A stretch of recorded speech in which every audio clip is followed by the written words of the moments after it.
one question that I would love to ask you is, what got you interested or made you realize that emotions are so important? We typically, as adults, develop a variety of strategies to avoid feeling. We Why? call it banning because we don't know what to do with the feelings. So we try to bury them, avoid them, numb them. And in some instances, if you take out those activities to the extreme, then you get things like addictions and self-harm and that kind of stuff. Because the feelings are too overwhelming and we have no capacity, no tools. You don't get taught emotion 101 in school on what to do with the way I feel. So it really all started, and again, with this process, and we didn't have a name for it, but in doing the research, we came to realize that fundamentally, emotions underpin everything that it means to be a human being.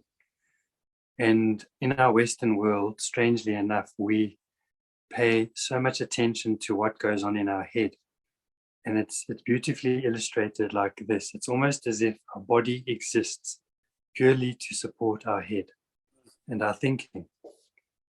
And we saw how many diseases and how much illness is attributed to emotion. We saw how emotion affects the way we think. We saw how emotion affects, well, I already alluded to it, but our health.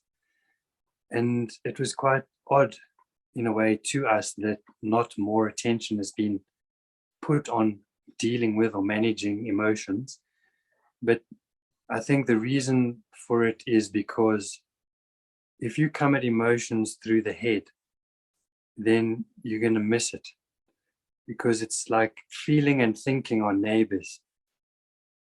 And you can't necessarily use thinking tools and thinking mechanisms to appropriately deal with feeling challenges or feeling situations. You need different tools. You need feeling-based tools. And what we discovered is that emotion lives in the body, not in the brain or in the head. You can have reactions and things like that, but what we discovered is your response or your reaction that you're calling a specific emotion, your experience of that is going to be in your body.